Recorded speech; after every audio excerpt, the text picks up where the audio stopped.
Parezco un político y no me gusta la pose que tienen los políticos cuando hacen así. Si a mí me preguntan qué es un buen escritor, puedo decir, bueno, hay escritores que técnicamente escriben muy bien, la voz narrativa que tienen, pero no me interesa su mundo, no me interesa el contenido, no me interesa lo que me cuentan. Luego hay otro escalafón de escritores que escriben muy bien, tienen una voz narrativa magnífica, la estructura, los diálogos, todo. A lo mejor no me interesa tanto lo que dicen, pero llega un momento y digo, vamos a ver. Sin embargo, este escritor no es tan bueno escribiendo, es deslavazado. Baroja, por ejemplo. No tiene un estilo pulcro, definido, pero ¡ay! Lo que cuenta y cómo lo cuenta. Esos escritores me gustan. Y hay unos terceros escritores que son para mí los perfectos, los que escriben divinamente y además me interesa el mundo que proponen. Esos escritores son los que nos llegan al alma, los que nos llenan desde un punto de vista intelectual, los que nos provocan relámpagos de emoción. Esos son los grandes escritores de los cuales ya no queremos desprendernos, de los cuales aprendemos y con los cuales vivimos intensamente, porque para eso sirve la literatura, para vivir otras vidas, vidas vicarias, vidas alternativas, las vidas que nos hubiera gustado vivir, pero no nos hemos atrevido o no hemos tenido oportunidad. Y los escritores de novela histórica lo que consiguen, o lo que intentamos conseguir es viajar al pasado con un billete de vuelta al presente. Vivir aventuras, vivir otra época, vivir encarnado en otras personas. Cuando le preguntaban a Miguel Delibes cómo se veía él, decía, bueno, yo no sé si soy un escritor que caza o un cazador que escribe. Hace años, si a Antonio Pérez Henares, a Chani le hubieran preguntado, yo creo que él podría haber dicho, bueno, creo que soy un periodista que escribe. Desde hace algunos años, yo creo que Chani es un escritor que también es periodista. Y quizá, cuando él siga ahondando en la novela histórica, llegue un momento en el que diga, yo soy un escritor que fui periodista.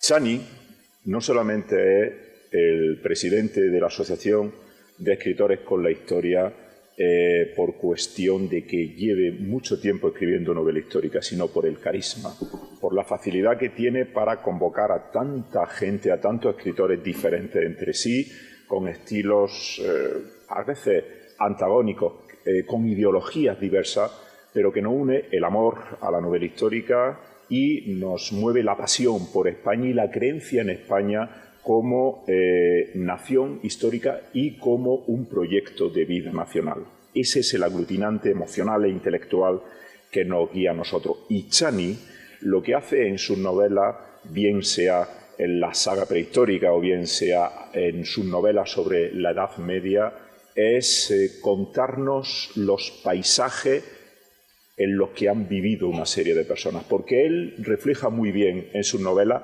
la geografía física, él la transforma en una geografía vivida. Él cuenta muy bien la antropología, la etnografía, la vida cotidiana de las personas. Ese es el motivo de este curso, lo que es la vida de la gente poco importante o de la gente corriente o de este tipo de corriente historiográfica que nace en Inglaterra y en Francia en los años 60 y en los cuales los escritores de novela histórica nos reconocemos en ella. Su última novela, Tierra Vieja, es un alarde de estructura, un alarde de voz narrativa, donde son 3 historias que se subsumen en una misma para demostrar que hay una permanencia, que es un paisaje donde hay una permanencia de una serie de estructuras, de mentalidades que atraviesan la historia como algo inmaterial, como un intangible que tiene la cohesión de lo histórico. Él, en ese sentido, lo hace muy bien porque él, que es un amante de lo popular, nunca de lo populachero y, por supuesto, de lo populista, sino de lo popular, del folclore, que es una de las palabras más bellas, más intensas que puede tener un idioma y qué tan riquísimo es el acervo cultural español y qué es de lo que nos nutrimos los novelistas históricos, de la vida de la gente sencilla, de la vida corriente, de lo popular. En este caso, la literatura de Chani es absolutamente primordial en España y los que somos sus amigos no solamente lo leemos con gusto, sino lo leemos con entretenimiento y lo leemos sabiendo el pozo que nos deja en nuestra alma. Conocer a Chani, bien sea en persona, dialogando con él, es conocerlo también leyendo a través de sus libros, porque es alguien hoy insustituible en la literatura histórica española. Pero como ya lo conocen de sobra y como a quien están deseando de escuchar ustedes a él, ahora el que se calla soy yo, hago mutis por el foro y le cedo la palabra a Antonio Pérez Henares.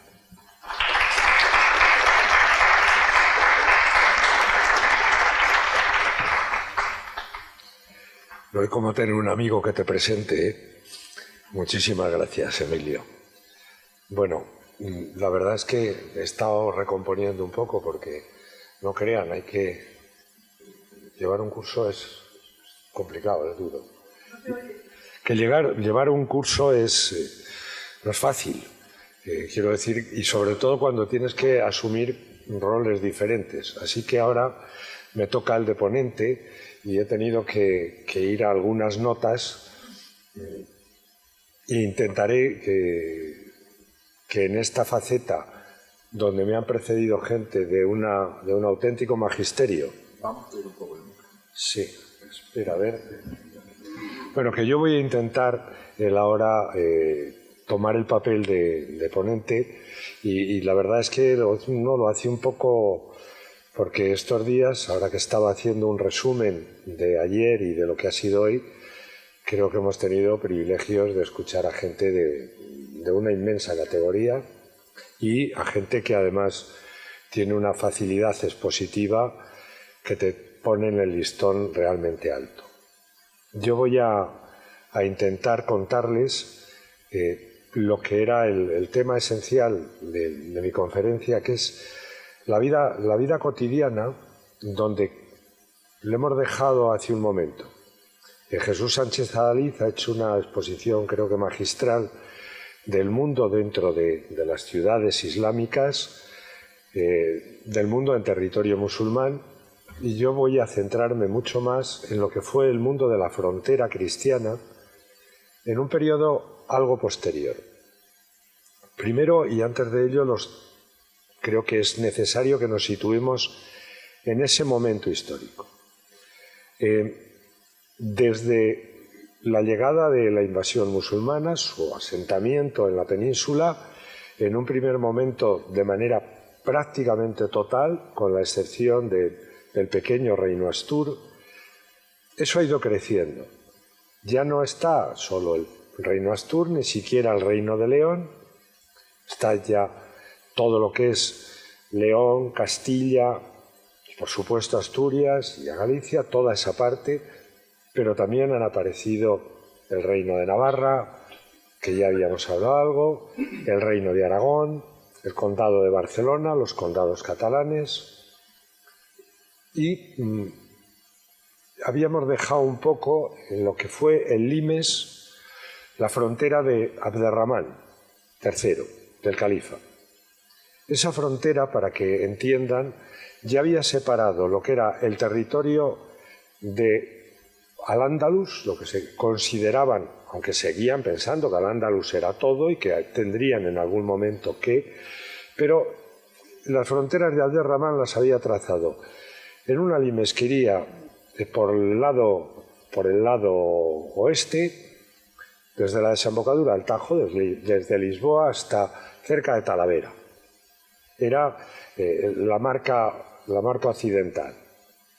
De ahí iba una segunda parte que sería todo lo que era la marca centro, que iría desde poco antes de Talavera, todo el Tajo arriba, con un saliente que es el Alto Henares, con el punto avanzado de Atienza, de la Peña Fort, y hasta Medinaceli. Y finalmente lo que era que se adentraba mucho más hacia el norte, que era la parte oriental, que subía y englobaba todo el Valle del Ebro, el fértil Valle del Ebro, e incluso llegaba hasta Llobregat. Lérida, por ejemplo, estaba dentro de ese límite. Esas son, digamos, las fronteras de Abderramán III. Tras Abderramán III hay un periodo que es muy impactante y al mismo tiempo muy extraño. Se va a volver a una hegemonía de las fuerzas islámicas contra los territorios cristianos que va a ser verdaderamente apabullante y aterradora para lo que son esos territorios, que han ido avanzando hacia el sur, que ya tienen las fronteras ahí, porque es el fenómeno Al-Mansur al-Bilad, o sea, es Almanzor. De pronto la hegemonía de las armas islámicas se hace aterradora, tan aterradora que Almanzor va atacando verano tras verano y tomando, pues hablábamos de Santiago, arrasando León cuantas veces le dio la gana, entrando por donde quería y tomando hasta Barcelona, ciudad a la que bombardeó con cabezas de cristianos, un número de 4.000. Quiero decir, los mundos idílicos no existen, y desde luego menos en este periodo, y sobre todo todavía menos con caudillos militares de la potencia de Almanzor. Para los cristianos, algo terrorífico, el azote de Dios. Para los musulmanes, alguien que volvió a Córdoba a un esplendor increíble, al que acarreaba continuamente reatas inmensas de esclavos cristianos. Quiero decirles que sin juzgar nunca los tiempos del pasado con criterios, que es algo que hoy se está dando de manera sistemática y nos convierte a todos en una parva de imbéciles, y no podemos juzgar un periodo con la escala de valores que tenemos hoy. Luego, dentro de esa escala de valores, hay efectivamente gente que los contradice hasta ellos mismos, pero para los musulmanes de Córdoba, pues Almanzor era un regalo de Dios. Para los cristianos era el azote de Dios, dependía del sitio donde se estaba. Almanzor fue un hombre adelantadísimo a su tiempo en el territorio militar. Era de una eficacia militar imparable. Olvídense de Catalañazor. El ataque que tuvo en uno de sus últimos expediciones a su retaguardia lo saldó con una victoria final. Almanzor muere en el año 1002 en Medinaceli a la vuelta de una expedición. Su muerte es celebrada como convenía en el lado cristiano. Pero a partir de ahí, eso se va a deshacer de una manera tan rápida como ha llegado. O sea, ya saben que uno de sus hijos, él no era el califa, pero uno de sus hijos intenta mantener esa potencia, el califa. Les voy a ahorrar esa parte de la historia. El califato implosiona, se hace añicos. Y es un momento en que todo lo que ha estado urdido y a veces cogido por alfileres estalla en 1000 pedazos y aparecen los reinos de taifas. Hay muchos, les voy a simplificar. Al-Mutawakkil, en Badajoz, ocupa lo que es esa marca que hemos hablado. Los Dili nunca les hablaba que habían sido aquellos bereberes que llegaron a Recópolis, toman la capital, Toletun, que era Toledo, que tenía una carga enorme para los musulmanes. Ahí habían la mesa del rey Salomón, la vieja capital visigoda, toman Toledo, eso es Al-Mamún.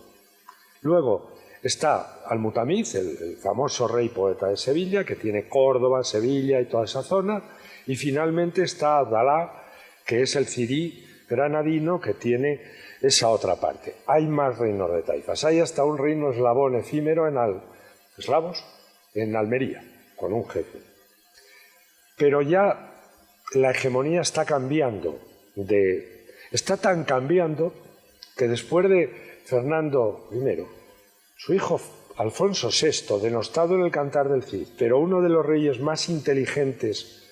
Ahí hay 3 Alfonsos que van a ir un Alfonso detrás de otro, aunque son abuelos y nietos, Alfonso VI, Alfonso VII y Alfonso VIII, que van a ser determinantes y que son los reyes de esta época de la que vamos a hablar.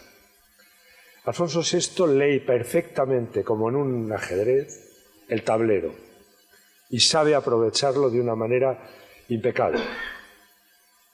Tan es así que él, apoyándose en las batallas de los diferentes reinos de taifas, se va convirtiendo en el poder absolutamente hegemónico de toda la península. La hegemonía militar ha cambiado de tal. La caballería de Alfonso está en todos los sitios y es temible. Tanto es así que le empiezan a pagar parias todos. Le paga parias el reino de Toledo, donde él ha estado exiliado. Después de haber sido derrotado por su hermano Sancho, él está allí, lo conoce muy bien, pero todo el mundo le paga. Esa frase de Abdalá, hay que ver en cómo estamos, o sea, le tengo que pagar para que él alimente sus caballos de guerra y sean cada vez más ricos y encima más pobres. Pero si no, ¿qué hacemos? ¿Qué hace? Muerto Al-Mamún, él se da cuenta de la debilidad del reino toledano y tomar Toledo era romper esa línea de frontera. ¿Cómo toma Toledo?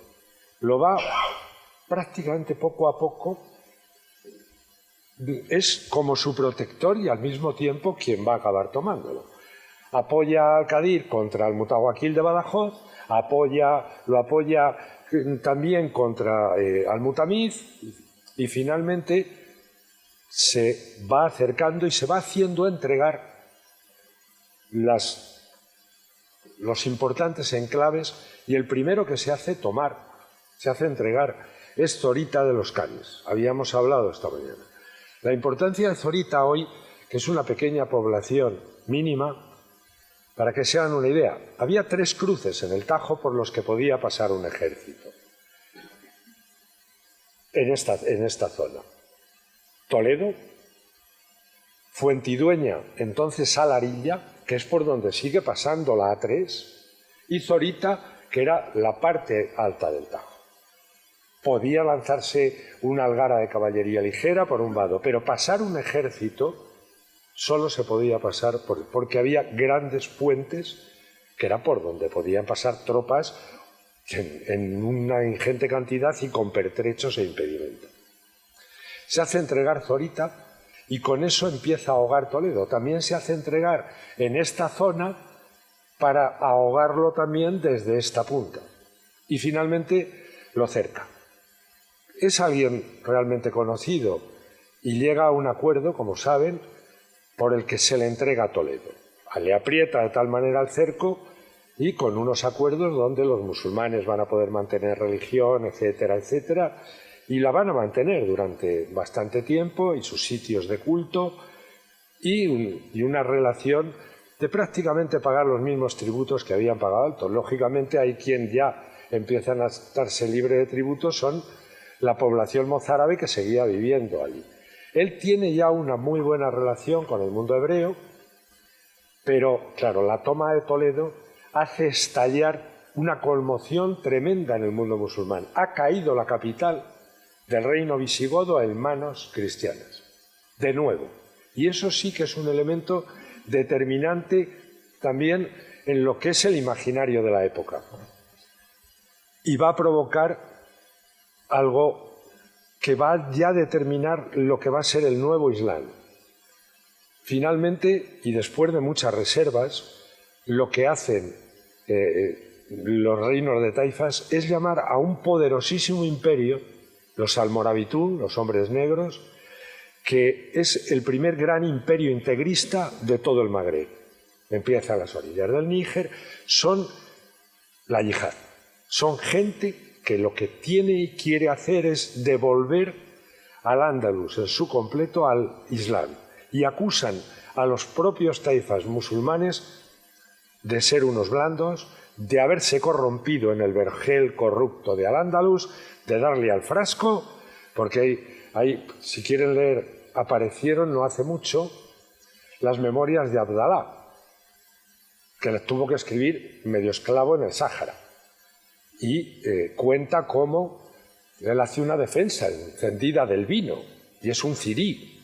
Claro, el mundo hispano musulmán se ha hecho muy hispano y las costumbres de los hispano-musulmanes son consideradas aberrantes por estos almorávides, que llegan aquí y les ayudan de entrada. Hay una primera batalla. O sea, la toma de Toledo en 1085 es determinante para toda esa conmoción.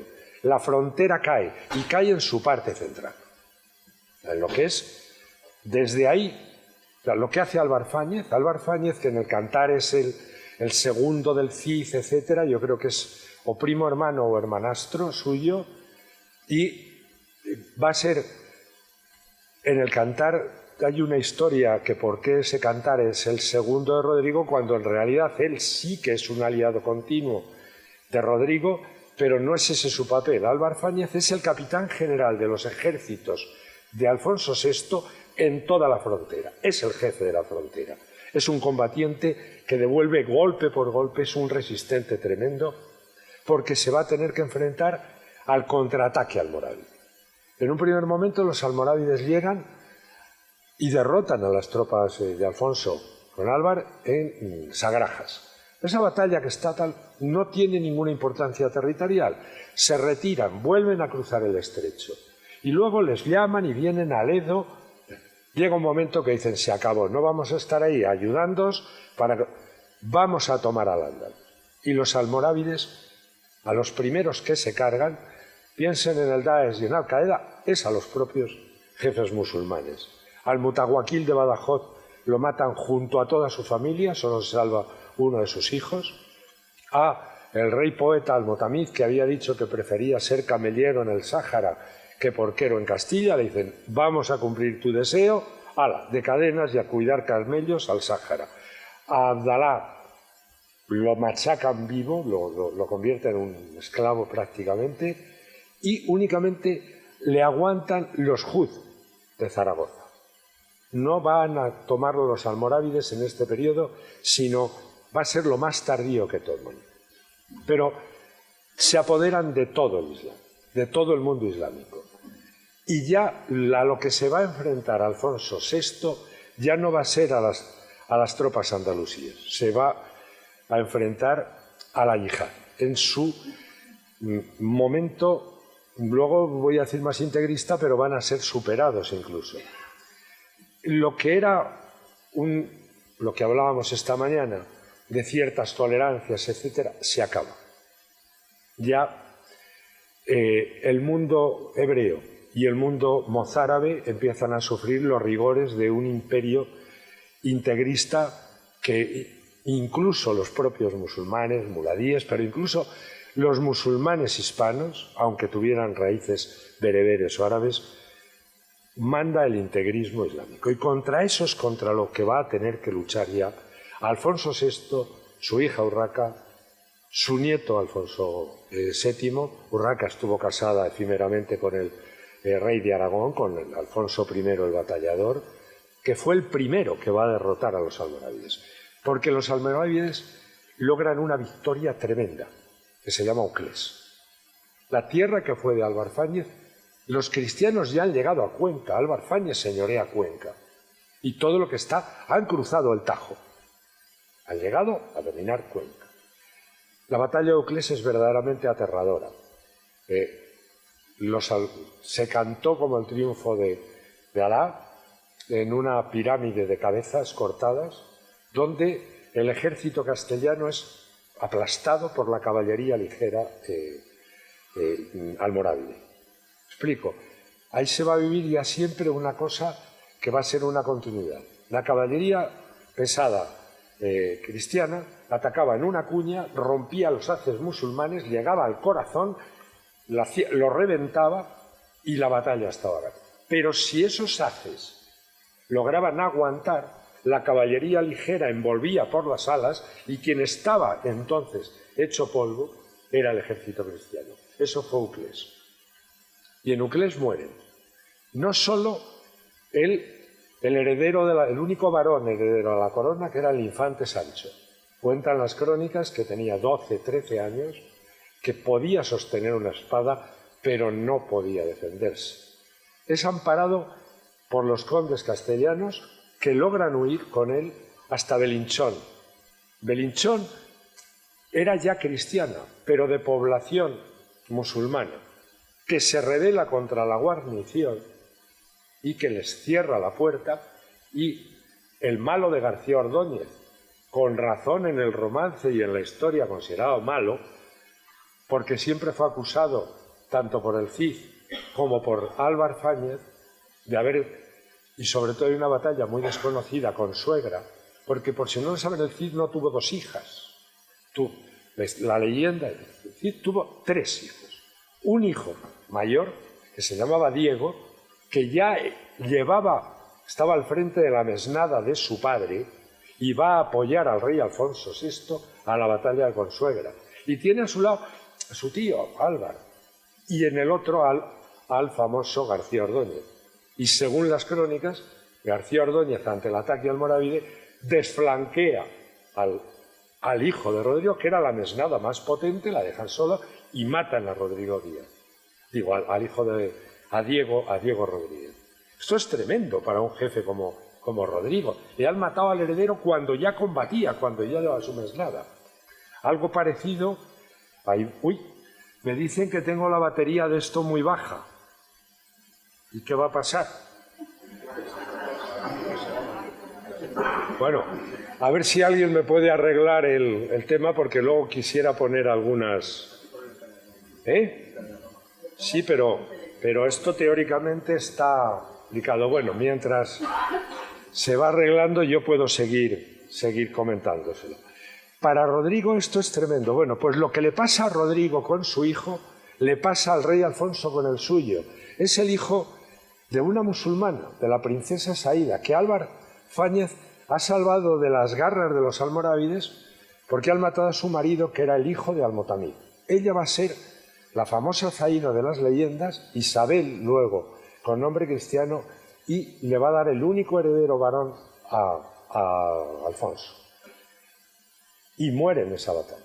Los condes, aquel día García Ordóñez sí que muere intentando defender con su cuerpo, era el ayo. Para el mundo cristiano, Uclés es una terrorífica desastre. Solo logra salvar a Álvar Fáñez parte de su ejército, metiéndose por donde sabe, por la Sierra del Medio, que es la Sierra de Altomira ahora, que es la línea divisoria que después de Uclés va a haber. Ahí se mete por un sitio que se llama La Losilla, lo conozco muy bien porque ando por ahí. ¿Saben por qué se llama La Losilla? Porque es parte de una calzada romana que va a lo que era la ciudad de Caracas, de Dieves, que ha aparecido recientemente. Alfonso le va a preguntar a Álvar, mi hijo, ¿qué es de mi hijo? Y Álvar le dice, los condes, yo he logrado salvar el ejército y logra salvar una buena parte, y ya va a empezar ahí un momento de resistencia verdaderamente arrolladora, pero Álvar va a conseguir aguantar en lo que es esa frontera del Tajo. Los almorávides van a intentar tomar Toledo, y Toledo está a punto de caer y la defiende Álvar Fáñez, que con una salida por el puente de Alcántara, o sea, por lo que es ahora la torre de Alcántara, logra quemarles. Están a punto de volver a tomar Toledo. Toman Alcalá de Henares, están ahí.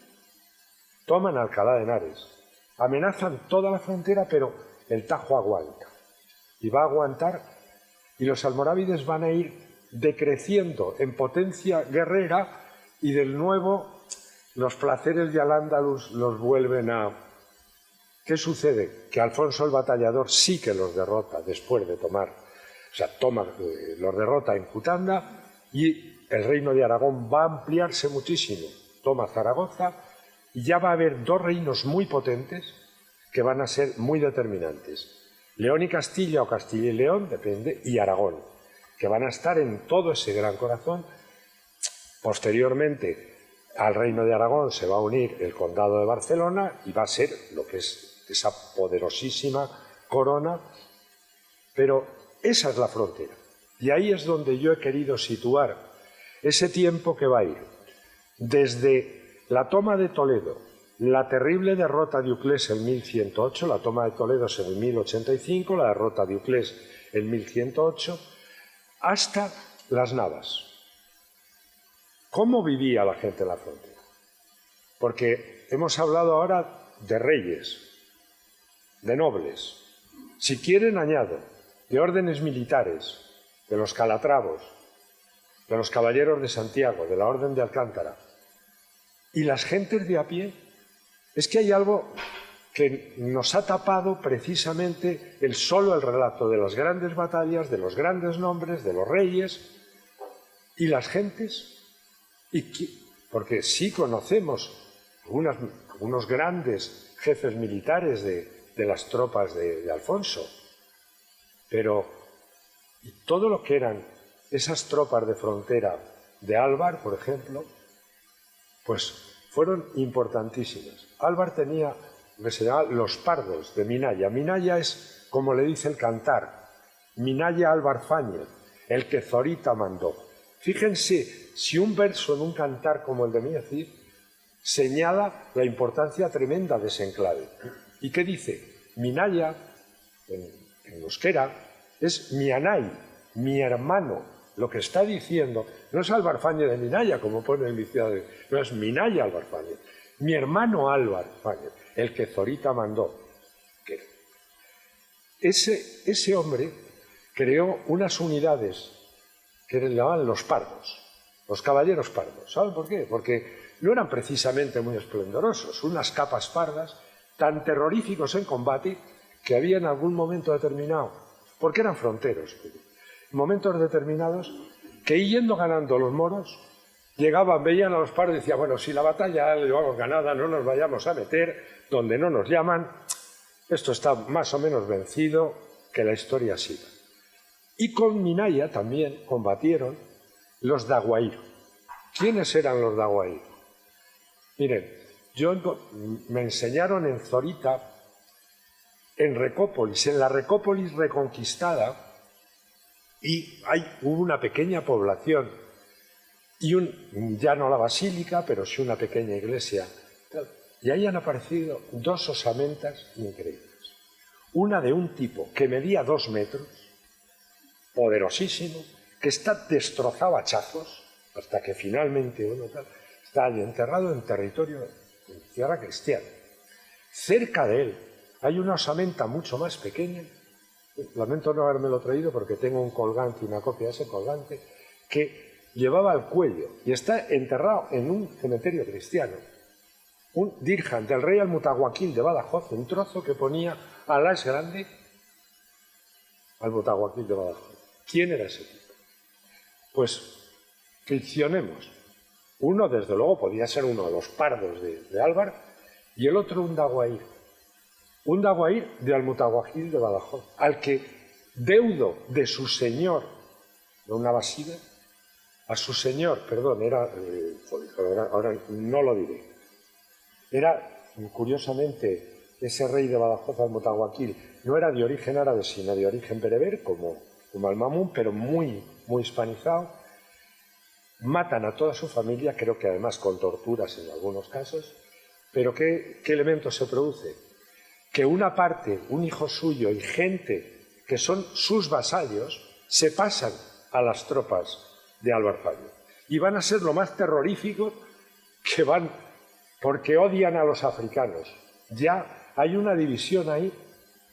Miren, los daguair, cuando cogían prisionero a un almorávide, a un africano, pues dicen que le cortaban todo. Y si era mujer, los pechos. Y si era hombre, el pelo. En justa compensación, cuando los almorávides cogían a un daguair, lo desollaban vivo. O sea, es que la época era así. Los daguair se establecieron mucho en Zorita, estuvieron bastante tiempo porque era una línea muy caliente. Al otro lado, que está Uclés y toda esa zona, lo que es, cuando te asomas a la soma del medio, tienes toda la llanada hasta remontar y Cuenca. Pero para que vean hasta qué punto esa frontera ya no es como la pensábamos. Y esa frontera, a los pardos de Minaya van a sustituirle los fronteros. ¿Los fronteros qué son? ¿Qué dice Alfonso VII, el hijo de Urraca, cuando ya se establece, logra imponerse contra su padrastro, contra todo. Dice, ¿quién puede ser caballero, aparte de un noble? Dice, pues todo aquel que tenga un caballo que valga para la guerra, armas que no sean de fuste, que no sean de madera, o sea, buenas armas de hierro, y que cuando yo al rey le llame venga conmigo a la guerra. Caballeros de sierra, mesnadas concejiles, caballeros de frontera, caballeros villanos, que pueden llamar como quieran. Porque al mismo tiempo estos reyes, con eso de esos caballeros, han hecho una cosa que va a ser clave para toda la frontera, los fueros.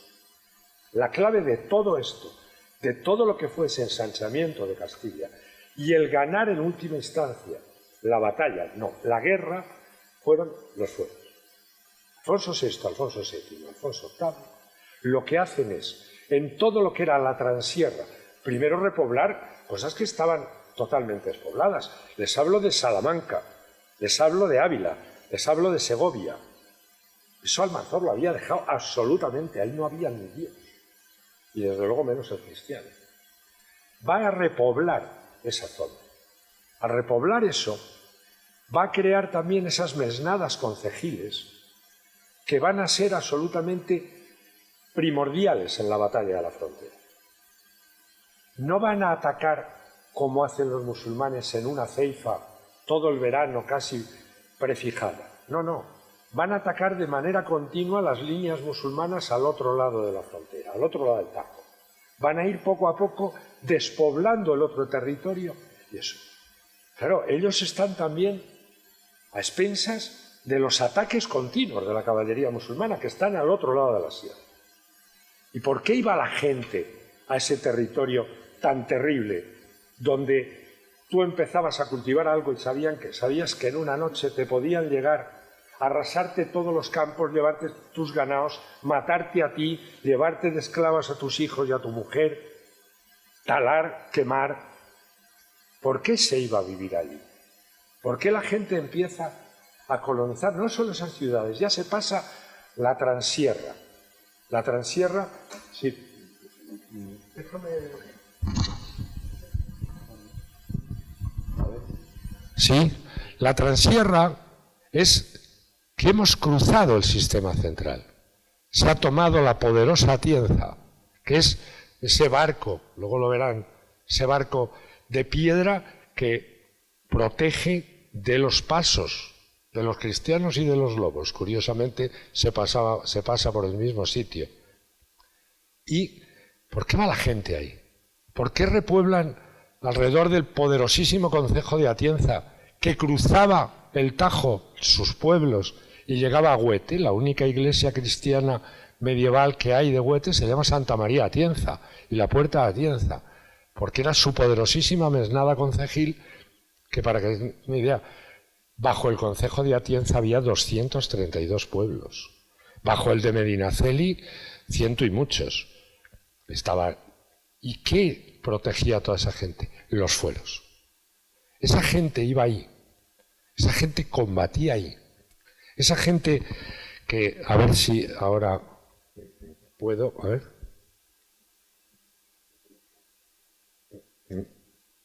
No sé, ¿a dónde le tengo que dar, por favor? Es que, a ver si me lo podéis ver ahí. Donde tengo el pendrive, es que se me ha... Es que para que vean... Bueno, sigo y luego, a ver si me puedes poner el primero. Esta gente iba por algo tan simple como esto. Porque los reyes les daban tierra que era suya. Prácticamente lo que es el equivalente ahora a unas 100 fanegas, 30 hectáreas. Que era lo que podía cultivar una yunta de bueyes al principio, haciendo añadas, la mitad de año de descanso. Sí, esa portada refleja exactamente, no es un caballero y un labriego, son el mismo, o pueden ser el mismo dependiendo del día. Iban ahí, les decía, porque les daban tierra, o tierra que se había quedado baldía, o tierra que tenían que roturar, pero esa tierra era suya. y podían transmitirla a sus hijos. Y venían de todos los sitios.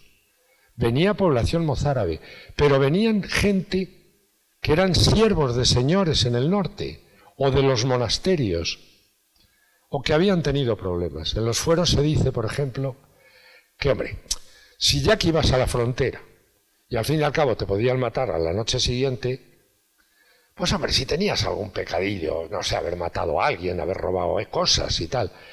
Es más, esto les puede sonar muy fuerte. Podías traer mujer y pone un fuero, no diré de dónde, aunque sea robada. Cuidado, que tiene un posible doble significado. No que la había raptado, sino que esa mujer a lo mejor estaba sujeta a servidumbre y entonces se venía. Quédense con las dos, que a lo mejor las dos eran verdad. Pero los fueros, como digo, es que se iba a repoblar y a recolonizar una zona que era un sitio donde te podían matar en una noche y dejarte todo. Y esa gente fue allí. ¿Por qué? Porque además no solo tenían tierra, es que empezaron a tener algo importantísimo, que yo creo que va a crear el alma de lo que somos, dignidad. Porque un señor de ellos, un señor de estos, ese caballero de sierra que está defendiendo al otro y que al día siguiente uno puede estar a caballo y el otro arando, porque ahí se vivía con una mano en la estiba de un arao y con la otra en una lanza, dependiendo el día y dependiendo la época y dependiendo lo que te podía venir encima en una noche. Los golpes se sufrían y se daban también. Esos caballeros de sierra eran unos especialistas en atacar los territorios musulmanes y de la misma manera que hacían los musulmanes esos ataques relámpago, se les devolvía, pues no ojo por ojo, si se podía 2 ojos por 1. Y empezaron a ganar la batalla. Porque quizás tuvieran sus centros de poder atacar, hubo mesnadas concejiles verdaderamente impactantes. La de Ávila. Le van el Giboso, tenía bastante chepa. Este tuvo unos éxitos, llegaron a atacar el valle del Guadalquivir, esas mesnadas, y venirse con tal. En una se entretuvo demasiado cogiendo mucho botín y al final lo alcanzaron justo cuando estaba a punto de cruzar el Tajo y adiós la luna. Ahí palmó el gran adalid de Ávila, pero que fueron famosísimos en su tiempo. Esas mesnadas concejiles van a ser determinantes. Y más determinante para todo lo que es ese mundo, Castilla y también Aragón, yo me he centrado en lo que conozco mejor, también por el principio de la identidad y de la dignidad. ¿Qué sucede? Que esas gentes elegían a quién los mandaba. Elegían a un juez y a un alcaide. Verán, el juez era el que iba a la batalla, el que conducía a las tropas a la batalla, el alcaide el que se dedicaba a mantener una cierta paz. En ese concejo que se reunía con el atrio de la Trinidad en Atienza, o en esos atrios de las ermitas románicas, ahí es donde se reunían para hablar de lo que pasaba en todo el concejo. Y ahí ya tomaban decisiones de repoblar, de no repoblar. En esos concejos está el principio de lo que va a ser y que en realidad ya ha sido. Las primeras cortes, no en Castilla, en León. Las primeras cortes de Europa se hacen en León. Y ya están esas gentes de los concejos, ya están esos villanos, que es una expresión despectiva, pero que no lo era. Eran de villa. Yo creo que eso es absolutamente trascendental. Las gentes empiezan a ir masivamente a esas fronteras y aguantan allí.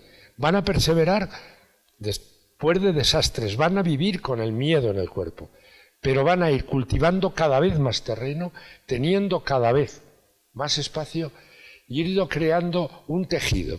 Por ejemplo, una cosa que me parece maravillosa. Imagínense un mercado medieval, un mercado como el de, pongamos Zorita, o pongamos cualquiera. Ahí llegaban productos de todos los sitios y mercaderes de todos los lados, fundamentalmente de los vecinos. No había mucha moneda. Había cachos de monedas, más bien, y de todo tipo, desde un moravito, por ejemplo, o sea, ¿cómo le llamaban? Un lupino, que era una medalla de oro, o sea, era una moneda de oro muy famosa, del que fue, tras la caída de los almorávides, hay un segundo reino de taifas y hay un gran rey de taifas, que es el rey Lobo, Inmar Danís, señor de Murcia, de toda la zona de Valencia, que va de origen muladí, o sea, y que va a combatir al lado de los cristianos contra la segunda invasión, que va a ser peor que el almorávide. Son los almohades. O sea, para que se hagan una idea, si unos eran como Al-Qaeda, los otros como el Daesh. Porque todavía eran más integristas. Yo al leer las fatwas del Mahdi, el Mahdi fundador de los almohades, me quedaba espantado. Porque era el momento álgido del Daesh, y cuando leía me estaba dando cuenta que lo había oído, porque era lo que habíamos oído de una proclama del Daesh, tal cual. Incluso, como sabéis, que Daesh se refería a veces al Andalus, aquí había una referencia continua, porque ahí vamos, los almorávides empiezan a declinar, como decía, y va a haber una invasión todavía más tremenda, la de los almohades. Y los almohades van a aplicar tal rigor, contaba yo algo esta mañana, que en el Guadiana, y astutamente los reyes castellano-leoneses o leoneses-castellanos, van a hacer algo inteligentísimo. Poner en los puestos, en Calatrava la Vieja, y en los puestos fronterizos, a judíos de su confianza, para que fueran acogiendo a los hebreos que venían huyendo de ese integrismo almohade. Y va a ser una de las claves del éxito de Castilla, porque van a traer riqueza, comercio, ciencia y medicina, claro. Eso va a pasar ahí, va a pasar en esa época. El integrismo almohade tiene unos ejércitos verdaderamente, para que se hagan una idea, era todo el Magreb y traían hasta lo que son ahora zona de Turquía. Tenían tropas incontables de todo lo que era un hormiguero, que era todo el Magreb, todo el Sáhara y hasta más abajo el Sahel. Contra eso es contra lo que se va a tener que enfrentar Alfonso VII, poco, porque están todavía ajustando cuentas a lo que son los nuevos taifas, acaban cercando en Murcia a Inmar Danís, que le dice a sus hijos: me voy a morir, pasaros a los almohades porque no se puede aguantar. ¿Sabéis quién había muerto en un ataque del rey Lobo contra los almohades en Granada? El nieto de Álvar Fáñez. Habían estado a punto de tomar Granada para Inmar Danís, pero finalmente un contraataque almohade lo mató. Le llaman el Calvo. Aparece en las crónicas, pero de buena estirpe. Por cierto, para que vean lo que son las cosas, Álvar Fáñez de Minaya, que mantuvo la frontera y que había combatido desde que era un crío de 18 años hasta los 69, no fue muerto a manos musulmanas, fue muerto a manos cristianas en Segovia, defendiendo a la reina Urraca contra los partidarios de su exmarido, Alfonso I el Batallador, en una Pascua. Cosas de frontera. Les sigo contando. En esas tierras también se había producido un elemento muy importante, y era la aparición de las órdenes militares como elemento. Vamos a ver, si los almorávides eran yihad, y si los almohades todavía más yihad, al otro lado de la frontera, ¿qué aparecen? Las órdenes militares, que son monjes guerreros, cuya labor es defender las fronteras y ampliarlas para ir incorporando al reino de Dios lo otro. Y ahí hay dos esenciales. Calatrava, que tiene una historia verdaderamente genial. Verán, Calatrava es tomada por Alfonso VI, es el enclave. La frontera ya no está en el Tajo, si os fijáis, la frontera está en el Guadiana. Y entonces Calatrava es la ciudad clave. Y porque esa ciudad sí que la fundaron los musulmanes. No solo la fortificaron, era impactante, era la ciudad más importante que había entre Córdoba y Toledo. Y la primera que la destruyeron, Calatrava, y la tomaron, no fueron los cristianos, fueron los rebeldes toledanos muladíes, que siempre estaban a la greña con el poder cordobés. Calatrava se la entregó Alfonso a los templarios.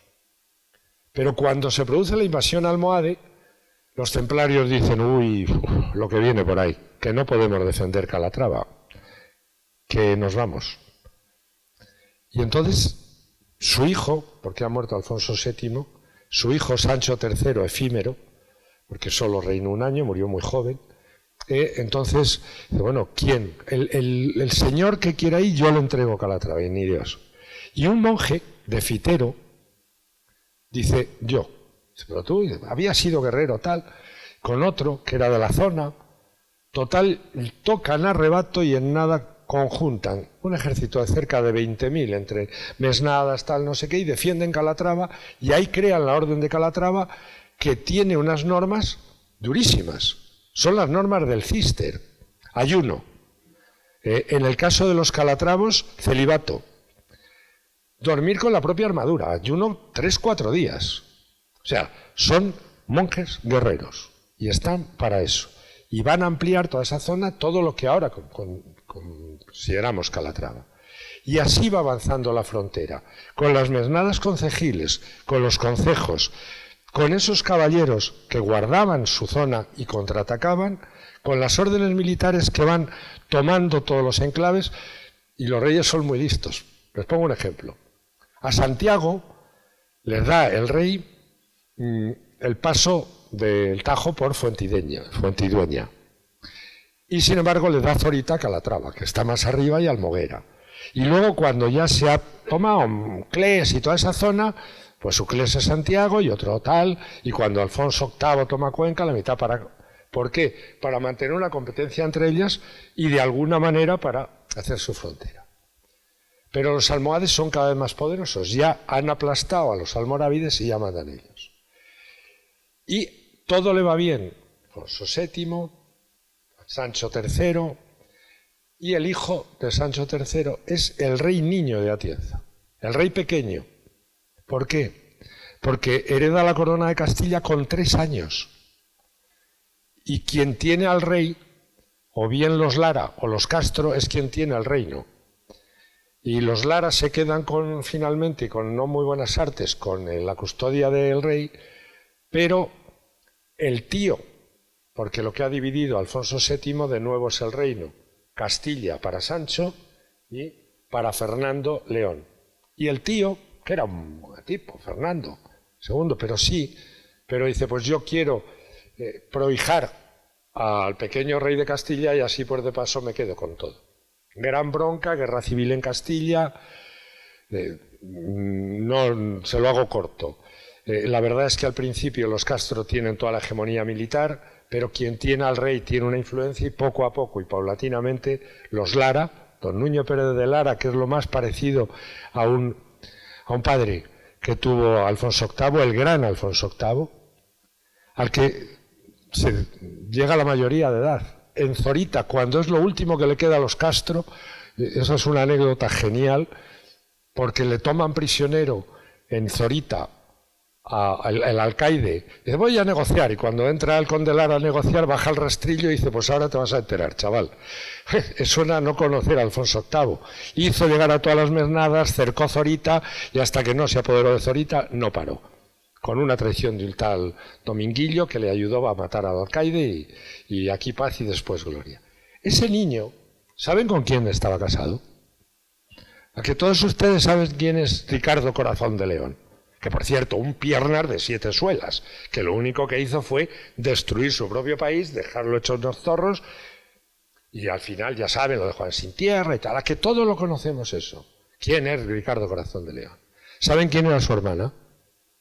Leonor de Plantagenet, la mujer, la reina de Castilla Leonor, la fundadora de las huelgas, por la que la catedral de Cuenca, si se fijan, es normanda, porque eran normandos, claro, hablaban francés, por cierto. Esa es la hija de la hermana de Ricardo Corazón de León, la hija de la fabulosa Leonor de Aquitania, y esa es nuestra reina. Y no lo sabemos. No sabemos tampoco quién era el rey pequeño, pero todos sabemos quién era Robin Hood, que no existió. Claro, o sea, eso es lo terrible de todo esto. Yo creo que España sí tiene quien la cuente, pero desgraciadamente, y ayer se ponía, no tiene quien la cuente en cine y en audiovisual, y así estamos. Porque, hombre, a mí me gustaría que algún día ese rey, Alfonso VIII, que empezó siendo un pequeño rey acosado hasta por su propio tío, verán, en Atienza celebran desde hace 856 años, y este año se ha vuelto a celebrar, la caballada. La caballada es solo una cosa, es el día en que los arrieros de Atienza, que recorrían toda España con su oro, que era la sal de las salinas de Imón, disfrazaron, tenían cercado al niño rey en Atienza, lo tenían cercado y ¿qué hicieron? Disfrazarlo de arriero, y entonces así, pues dijo el rey leonés, su tío, bueno, pues cuanto más se vaya, mejor, me es más fácil tomar este pedazo de castillo. No sabían que iba el pequeñín ahí hasta que lo pusieron a salvo. Ese pequeño rey iba a cuajar de verdad una capacidad de resistencia y de coraje que se iba a convertir en un rey que iba a plantar cara, pero muy potente, a los almohades, les arrebata Cuenca y todo lo que es esa zona del Tajo es ancha y a la frontera hacia bastante más allá. Iba un poco desobrado.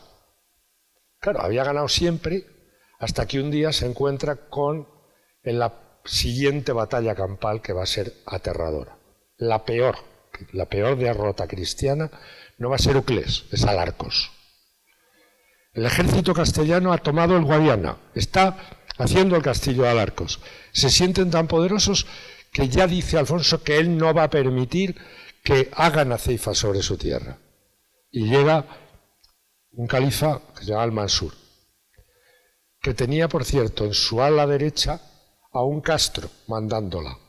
Sí, en Alarcos quien mandaba el ala derecha era un cristiano.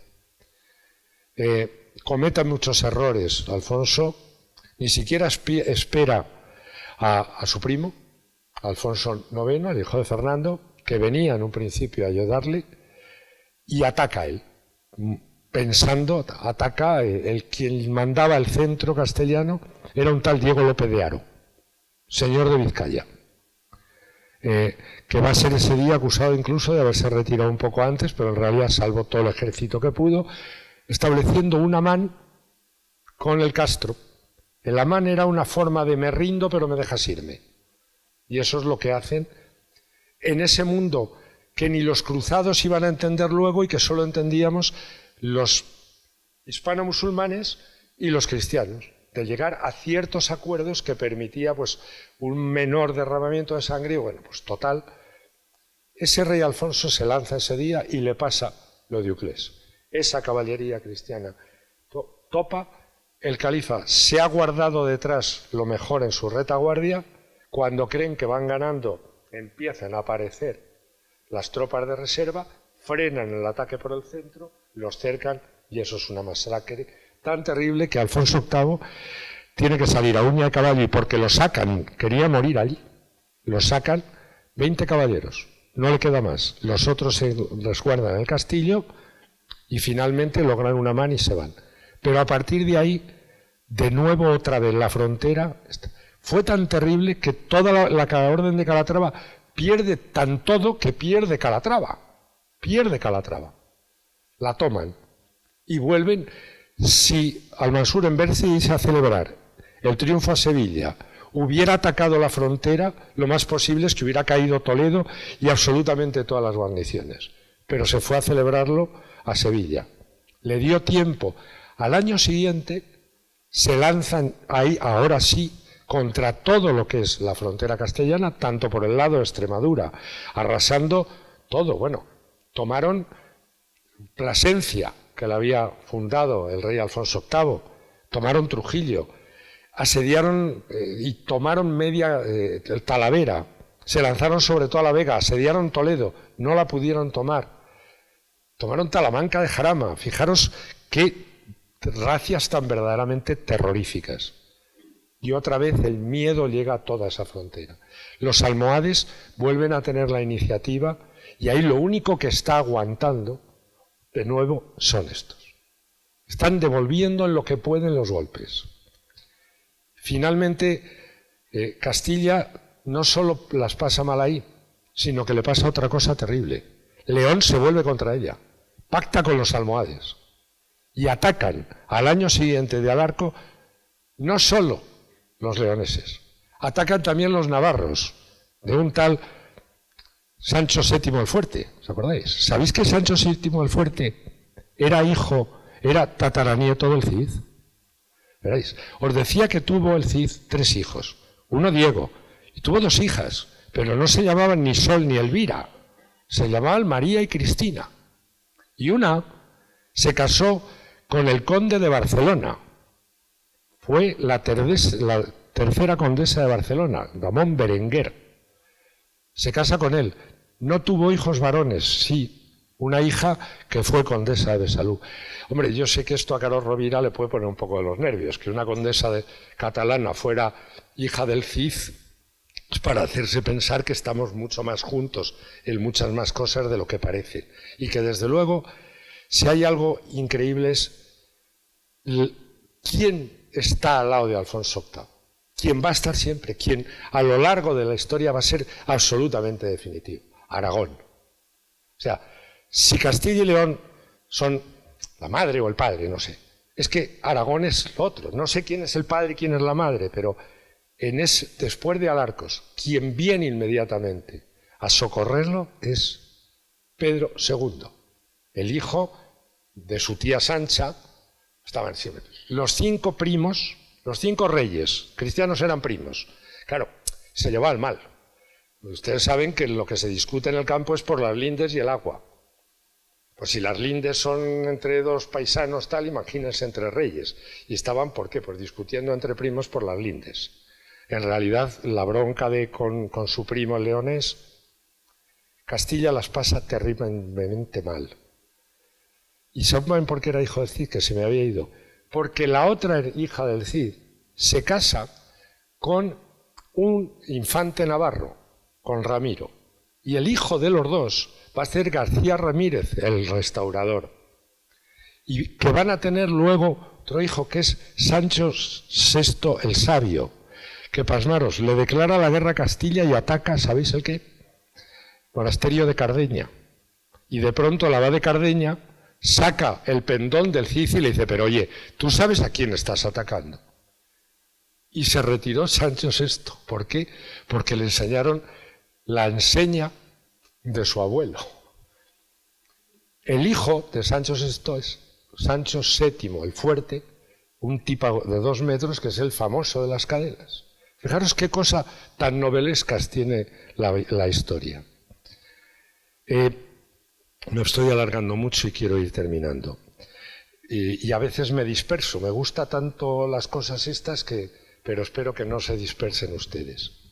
Lo que quiero decirles es que las fronteras están llegando a un momento de colapso. Pero afortunadamente, con la ayuda del rey de Aragón, de Pedro II el Gentil, que estuvo siempre al lado de sus primos ahí, van a ir aguantando y poco a poco el califa empieza a tener problemas en su propio territorio y firma unas treguas.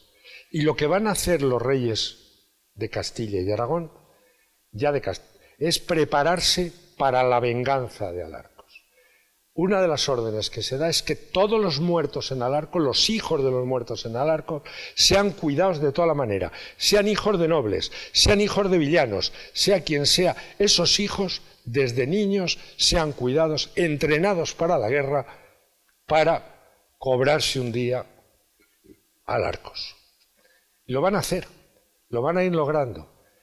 Alfonso tiene un hijo que va a ser el gran príncipe, se llamará Fernando y no llegará a gobernar.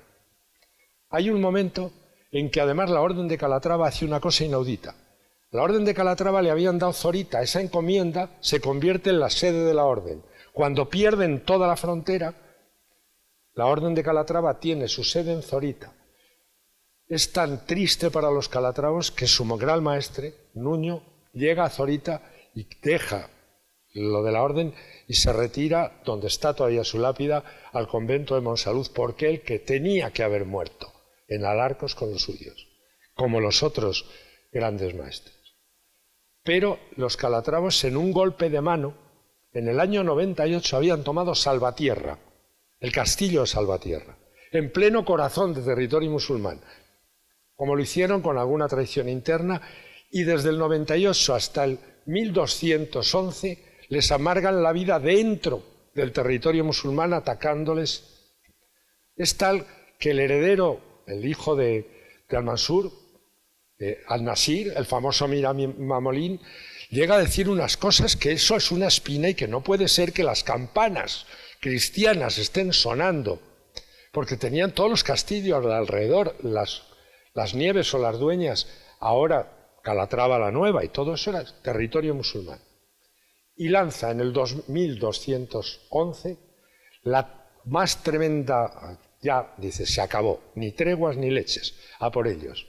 Y dice, así se jugaba, que él hará abrevar sus caballos en las fuentes de Roma. Esa era la intención del Imperio almohade. Yo haré abrevar mis caballos en las fuentes de Roma. El intento era no solo tomar el Tajo, sino seguir. De ahí la trascendencia tremenda de lo que va a ser la batalla clave de todo el momento de la Reconquista, las Navas. Porque ahí lo que había ya era unas tropas de tal nivel que si hubieran derrotado, ¿qué hacen? En el 2011 atacan, pero tienen Salvatierra, y como los calatravos aguantan durante 52 días, hasta que el rey les permite rendirse con una mano, la guerra se podía hacer durante un tiempo, durante unos meses. Se tienen que retirar porque llega el otoño, llegan las lluvias, no hay bastimentos para atrás. Y al año siguiente, quien ataca en 1212 son los cristianos. Se han podido ya fortalecer y creo que la historia la conocéis. Ese príncipe va a ver al Papa, le escribe, ese príncipe Fernando, y se logra la declaración de cruzada. Fernando no lo va a poder ver, muere de fiebres en Madrid.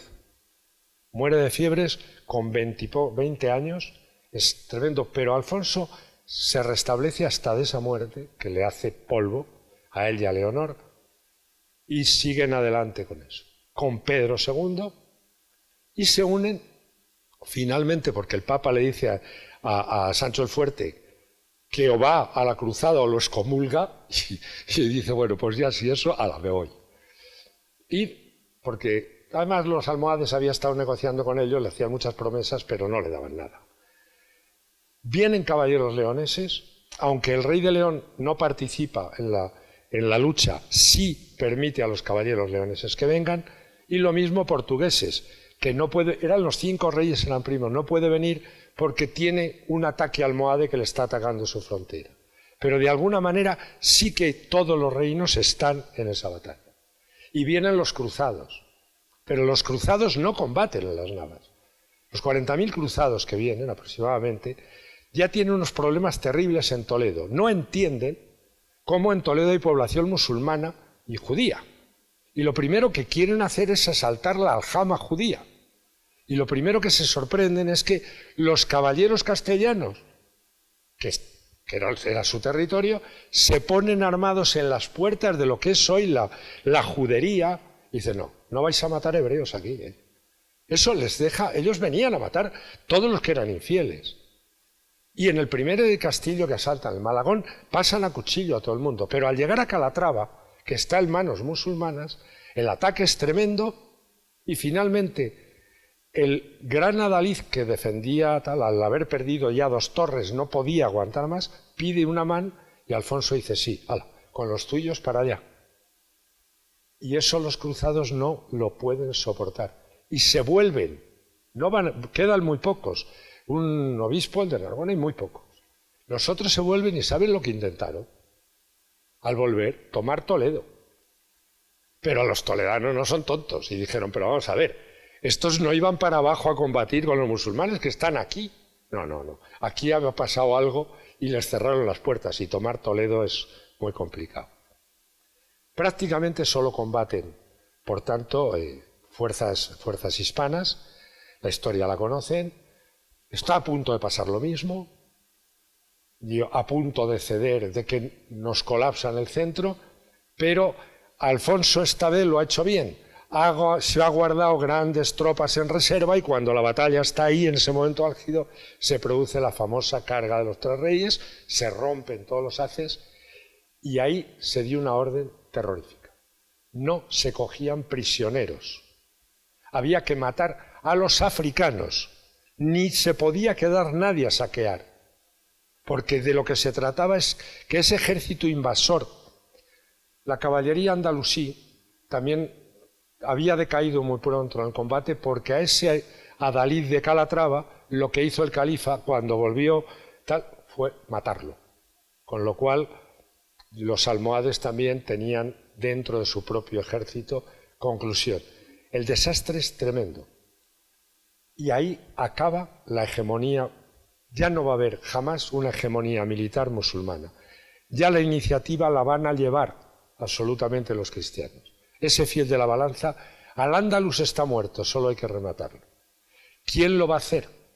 Lo van a hacer el hijo de Pedro II, Jaime I el Conquistador, porque Pedro II, que en las Navas sufrió un lanzazo, pero la cota de malla impidió que lo mataran, ese lanzazo, casi en el mismo sitio, de un cruzado de Simón de Montfort, lo iba a matar el Muret. ¿Por qué? Porque fijaros, aunque el reino más ligado al Vaticano siempre fue Aragón, de hecho de ahí vienen los colores, un rey medieval se debía a sus súbditos y tuvo que defender, y los defendió, a sus súbditos cátaros, porque la corona de Aragón era también. De hecho, Jaime I nació en Montpellier, era hijo de Pedro II, entre nosotros. El rey gentil era eso porque le encantaban las señoras, y por lo visto las señoras a él, y era mutua. Y a la que no le gustaba era su mujer, María de Montpellier, y hubo que engañarlo haciéndole creer que iba a ir a la cama una dama de la que estaba muy encaprichado y metiéndose la verdadera reina. Y entonces así nació el pobre Jaime I, que empezó sus días, ¿saben cómo? Prisionero de Simón de Montfort. Su padre había perdido y así quedado prisionero. Jaime I por un sitio, y no el hijo de Alfonso VIII, sino su nieto, Fernando, se le pone el hijo de Berenguela, que no solo ya va a ser rey de Castilla, sino que finalmente, porque Berenguela estaba casado con su primo, el rey de León, van a unificar los dos, y van a ser ellos dos los que, donde ha llegado Alfonso, que es un sitio que se llama Vilches, que ya se ve todo Al-Ándalus, se ven todos los olivos. Ya no van a, aunque habían tomado efímeramente Úbeda y Baeza, la frontera se queda ahí, y ya van a ser, con Jaime I establecido como rey de Aragón y conde de Barcelona, y con Fernando III establecido como rey de Castilla y de León, quienes lancen el ataque definitivo, y ahí acaba el Ándalus, porque va a caer por un sitio todo el Levante, Valencia, las Baleares, que lo va a llevar su primo, porque son primos, y aparte el uno está casado con una castellana y el otro con una aragonesa, y por el otro lado, Fernando va a atacar todo el centro, va a tomar Córdoba, Sevilla y finalmente Jaén, donde va a llegar a un acuerdo con el rey de Jaén, Al-Lamar, el primer nazarí, le dice: mira, dame Jaén, que no había manera de tomarla, te quedas en Granada como vasallo mío. Pero Al-Ándalus se acabó ahí. Al-Ándalus, en ese momento ya no se puede hablar de Al-Ándalus, es únicamente un pequeño reino vasallo durante muchísimo tiempo de Castilla, y que le pagaba Aragón y a Castilla, y que tampoco interesaba conquistar a lo mejor porque pagaba mucho y en oro. O sea, esa es otra maravillosa historia de por qué después aguanta el reino nazarí durante 2 siglos y pico más.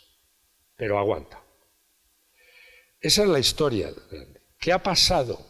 Pues que esas mesnadas que que esto lo he querido dejar para el final, esas mesnadas, si nosotros vemos las batallas, ¿cuántos pueden ser? Los reyes, tal. No, esas mesnadas eran las tropas esenciales. Si había 40.000, 35.000 o 30.000 eran mesnadas concejiles. Si se ve quiénes formaron en las navas, aparecerán los caballeros aragoneses, eran 2.000. Por tanto, había no sé cuántas mesnadas concejiles apoyando ahí, tanto de a caballo como de a pie. Al navarro, pues ya eran 200. Y en Castilla, pues formaron las más potentes, de Atienza, Sepúlveda, de Ávila. Dicen que flojeaban, decían las mesnadas nobiliarias, que estaban más entrenadas. Las mejores en combate, sin duda, eran las órdenes militares. Pero esas mesnadas concejiles, que habían perdido en Alarcos de cada 4, 3, eso es lo que volvió. Imaginaros lo que eso significó para toda Castilla. De las navas volvieron cargadas de botín, sobre todo de mulas y caballos. Y no olvidéis que no valía nada más que una mula no valía nada, porque era la clave para poder cultivar. Eso, las navas son realmente maná. A partir de ahí, sin embargo, hay 2 años, después de las navas pasó una cosa. ¿Por qué se detiene todo? Aparte de porque hubo la hambruna más terrible que ha pasado en Castilla. Durante 2 años, seco, frío, no se cogió una cosecha. Se llegó a tener que guardar y casi defender para poder sembrar al año siguiente. La gente se moría de hambre por todos los sitios. Y por eso, el 1213 y 1214, no hay quien haga la guerra porque la gente directamente se está muriendo de hambre. Luego va a morir el rey Alfonso y la reina Leonor en el espacio de un mes, y finalmente los follones internos con 2 niños, a Enrique I, que le cayó una teja y se murió, hasta que entra Fernando III por un sitio, hasta que entra Jaime I, van a pasar un tiempo, pero los almohades están deshechos. Y ya no va a haber nunca una hegemonía. Esa frontera ya va a estar tranquila, ya no va a tener que soportar, y la frontera se va a ir desplazando pues hasta Sierra Morena, y ya a partir de ahí ya es otro mundo. Yo siempre he querido, y pongo aquí, poner en valor a estas gentes de a pie, y quizás todo lo puede ejemplificar algo que es inventado pero que pudo pasar. El hijo del conde Lara, el primero que había saltado, Álvaro Núñez de Lara, el primero que saltó, porque en el ataque sobre el Palenque entra por un lado el fortachón, el Sancho VII. Por el centro entra el alférez castellano, que era muy buen jinete, y salta. El otro rompe, este salta. Este hombre va a querer ser más que conde, va a querer tal, y llega un momento que tiene un gran enfrentamiento con Fernando III. En un momento determinado, como señor de Atienza, puede encontrarse con ese concejo en la iglesia de la Trinidad y pretender que los de Atienza vayan con su mesnada. Y puede que un viejo alcaide, un viejo juez o alguien que ha conducido la mesnada le dijera algo que yo creo que está ya en esa dignidad de esa gente que se ha ganado su tierra con su sangre, que se ha ganado su dignidad con su sangre y con su esfuerzo, que ha perseverado contra toda la adversidad desde el 1085 a 1212, le pueda decir: más que vos, Señor, no pretendo ser, pero menos que vos tampoco. Yo creo que esa es la clave esencial de que toda esa gente ya va a tener ese concepto de sí mismo, va a tener en sí su dignidad, y si se van fijando luego y a lo largo de la historia, la va a sacar en algún momento. Y de pronto me viene a la cabeza un comunero, me viene a la cabeza una gente que sabe que tiene derechos, porque los derechos, la libertad y la dignidad se ganó en esa tierra de frontera. Se ganó con una mano en un arado y con la otra en una lanza. Muchas gracias.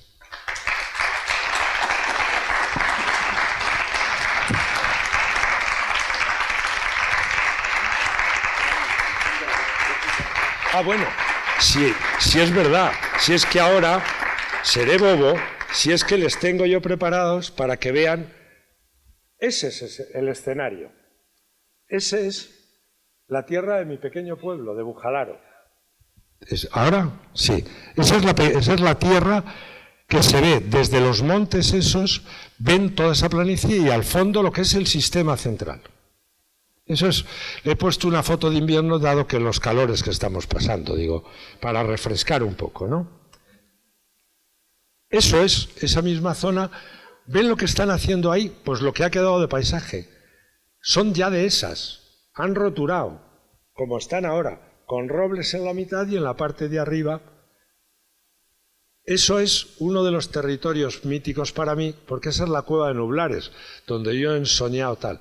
Ven a la derecha hay una cueva, arriba hay un poblado paleolítico y luego neolítico.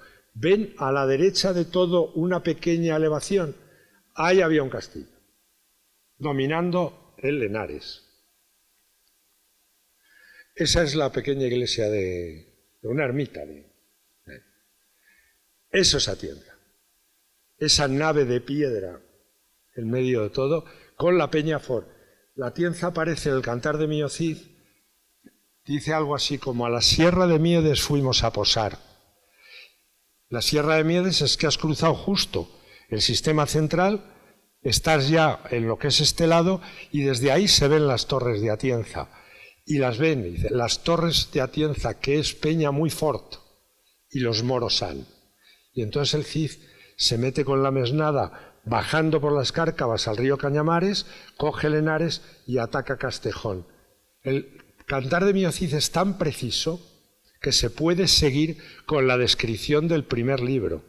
Yo creo que eso lo escribió o alguien se lo contó a alguien que estuvo presente en la algara de Minaya, que cruza desde Castejón hasta Guadalajara y enseña Eso es una algara. Ese es el castillo de Atienza. Eso es Atienza. Fue una fortificación verdaderamente tremenda y la desportillaron. Primero don Álvaro de Luna en una pelea con los navarros y luego un general llamado Víctor Hugo, general francés de Soria, porque ahí era donde se escondía un tal Juan Martín Díez, el empecinado, jefe de la división Guadalajara, y el ayudante de Víctor Hugo, hasta el gorro ya de que la dinamitaron. Y ahí seguimos. La pobre chica ha llevado bastante mala vida. Esa es la caballada de Atienza. Esos que reconstruyen cómo lograron, pasando por uno de los arcos que verán, y aquí se ve cómo era. Bueno, ahí estoy yo delante de Atienza. Esos son las puertas de entrada a todas estas ciudades.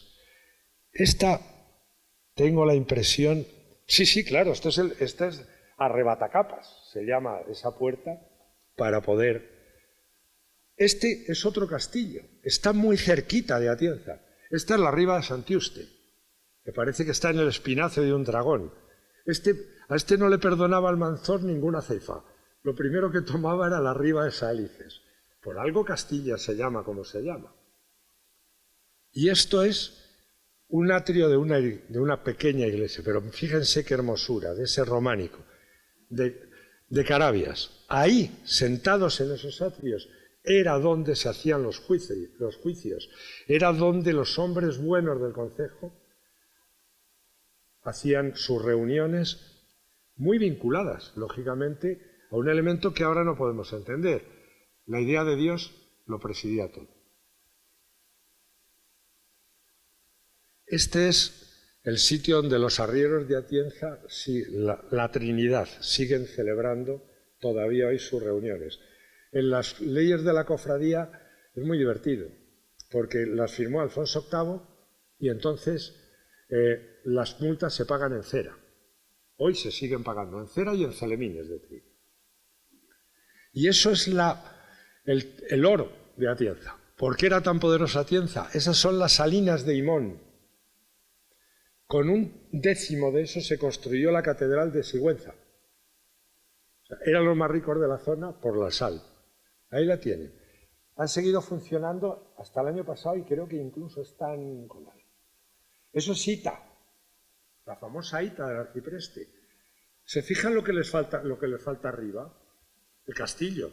Estuvo. ¿Saben hasta cuándo? Hasta la guerra civil. Se atrincheró Moscardó y se lo cargaron, sí. Eso es el pezón de la Alcarria, le llamamos. Esa es la puerta de Ita. Y ese es el castillo de Jadraque. Castillo perfecto, decía Ortega. Esto es todo lo que era la línea defensiva del reino cristiano. Y esta es Zorita. Ahí lo tienen, el Tajo, y el castillo arriba está tomado cerca de Recópolis, y por ese camino llevaron las piedras allí. Zorita, visto desde el otro lado. ¿Qué le pasa a Zorita? Zorita estaba a este lado los cristianos al norte, el castillo estaba a la otra orilla del Tajo. Sí, pero cuando lo toman los cristianos, ¿qué les pasa? Que el ataque ya no le viene de allí, el ataque les viene de la espalda. Y ese castillo, desde arriba, es ciego. O sea, no mira hacia dónde es ahora la frontera. Y por eso tuvieron que hacer... Bueno, esta es la puerta califal del castillo de Zorita, que como ven es de la época... Le llaman la puerta del califa, porque es de la época califal. Y de ahí ven, desde la Sierra del Medio, a este lado estaban los musulmanes y al otro... Y claro, el castillo de Zorita desde ahí no se ve, es que no se puede ver, porque está en un hoyo abajo. Y por tanto, los ataques musulmanes lo podían coger ciego. Por eso tuvieron que hacer Anguís, que es un castillo sobre el Tajo para prevenir en un momento determinado con luminarias de aquí a allí, te aviso, que vienen. Sigüenza. Sigüenza se construye, por un lado, Alfonso VII construye un castillo y por el otro lado, al obispo le dice, oye, que esto ha sido sede. Dice, pero si aquí en Sigüenza no quedaba nada. Dice, bueno, sí, pero ha sido sede. Y como el rey batallador ha hecho una sede en Tarazona, a ver si pues hacemos una sede en Sigüenza.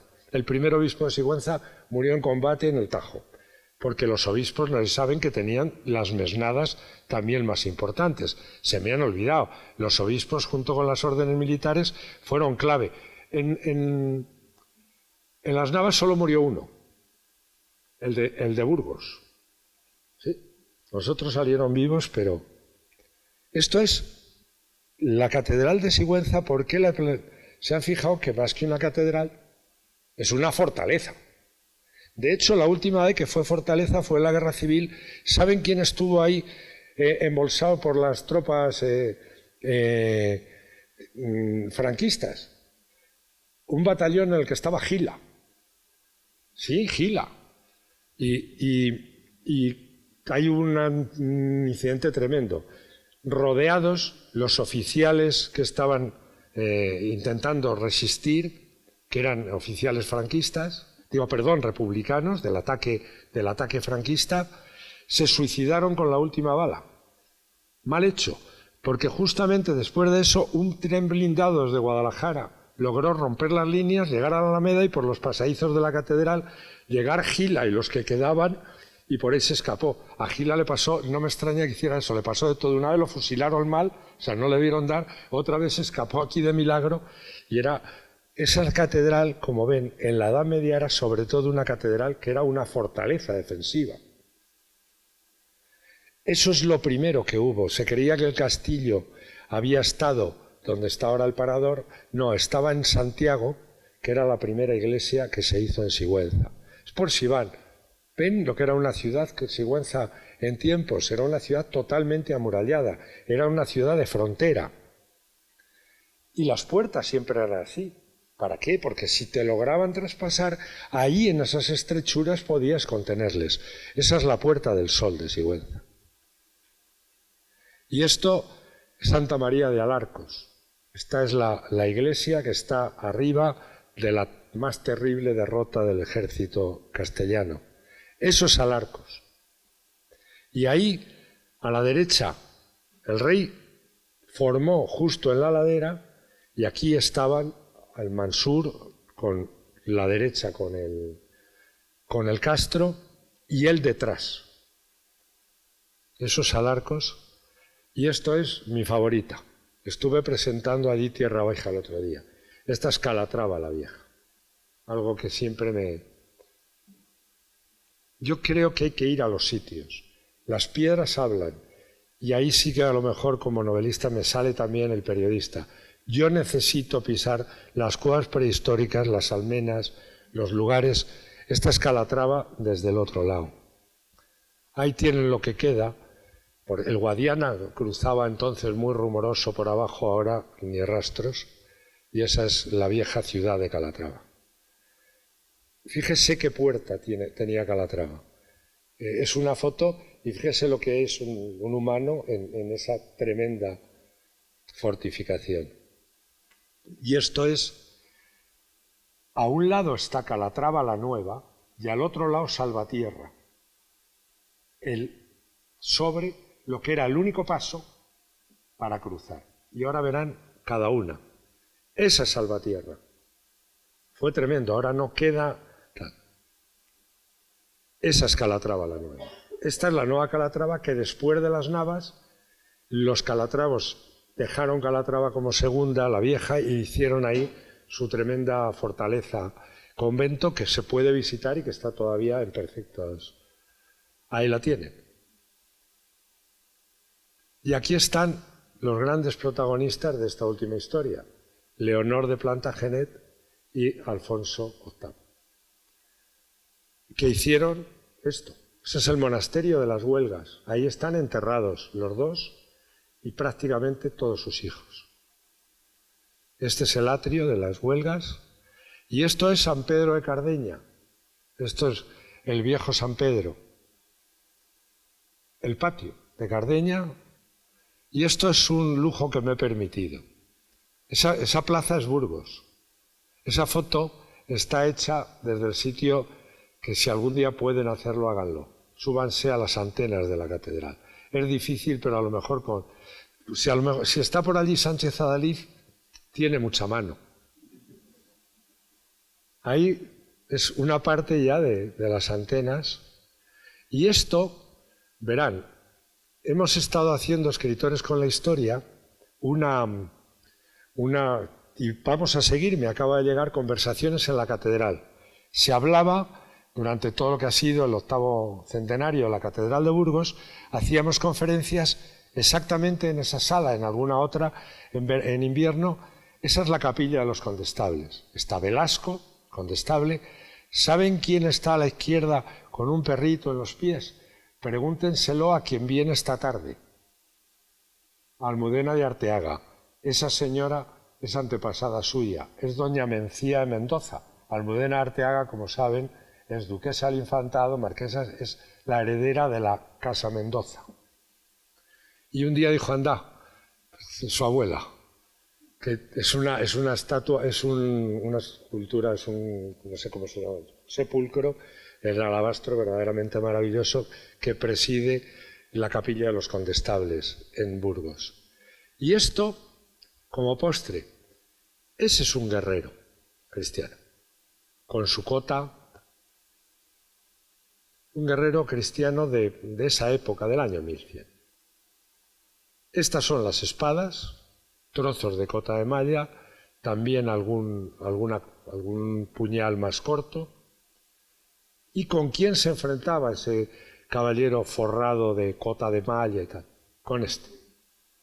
Caballería ligera musulmana, capaz de disparar con una precisión enorme, montando a la jineta. Y como ven, me parece una recreación esencialmente buena por la posición del caballo y por el disparo del arquero. Y hasta aquí hemos llegado. Les he puesto al final, como yo sabía que les iba a aburrir bastante, digo, pues les pongo al final lo que son los santos y se lo pasan bien. Estas dos cosas están en el Museo del Ejército, estas reproducciones. El resto, hagan una cosa. No solo lean libros de historia, vayan a ver la historia, porque toda España está sitio de lugares que además, si llevan un libro, me da igual que sea un historiador o una novela.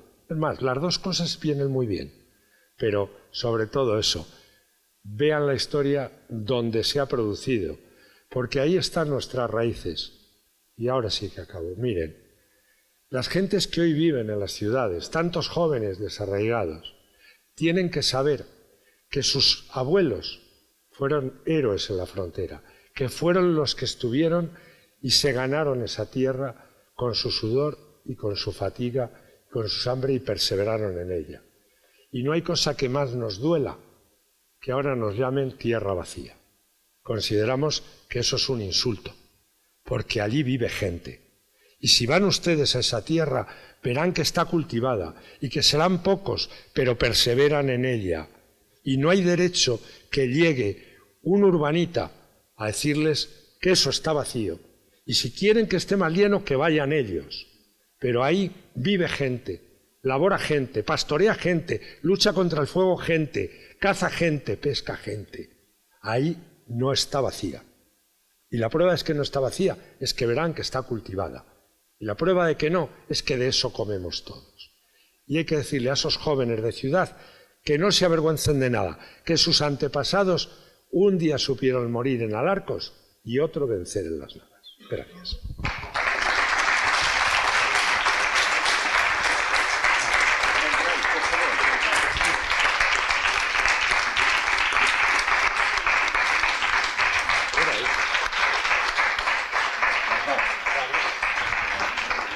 Yo creo que no. Si tienen alguna pregunta y maligna, vale. Y si no, nos vamos. Sí, a ver.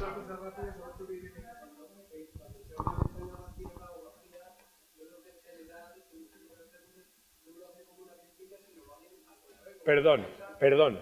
Siempre lo hacen unos urbanitas que en la puñetera vida han pisado un terrón. Yo no le he oído decir España vacía a ningún labrador. ¿Quiénes van? Reatas de políticos. Vamos a hacer un ciclo sobre la España vacía en el Parador de Sigüenza. Ahí es que me cabré, porque toda mi familia siguen siendo labradores. Y no tiene derecho ningún urbanita a ir allí a decir que es una España vacía, porque quedarán 4, pero él no está allí. Y usted dice que es, sí, claro, los redentores de la ciudad van a decirle a la España vacía qué tiene que hacer. ¿Y sabe lo que hacen? Prohibir hacer cortafuegos. ¿Sabe lo que hacen? Prohibir que se limpien los montes, prohibir que se draguen los ríos. Eso es lo que están haciendo. ¿Saben lo que les digo? Que yo por cada uno que dice España vacía o por cada uno de estos asfálticos prefiero una cabra, porque si hubiera por cada uno de esos que van soltando milongas una cabra por cada uno, no habría tantos incendios. Y le digo, es ofensivo. ¿Y quién ha acuñado ese? ¿La ha acuñado acaso eso alguien de pueblo? No, se ha acuñado en las urbes. La España vacía, vamos a protegerlos. Van como récuard de plañideros. ¿Sabe lo que son? Y ahí ya sé que no es el objetivo de este curso. Aprendices de caciques. Eso es lo que son. Lo que quieren hacer es pillar cacho a partir de la España vacía. Y ya vale. No digo ni que sean ni mejor ni peores, pero que no cuenten milongas. Que a lo que al campo le hacen falta no son reatas de políticos, ni tampoco ayudas, sino que se paguen los precios justos por lo que allí se cultiva y que se dejen de milongas y de ponernos motes. Yo no soy ningún vaciado. Es que vivo allí. Lo siento, pero es que me cabreo.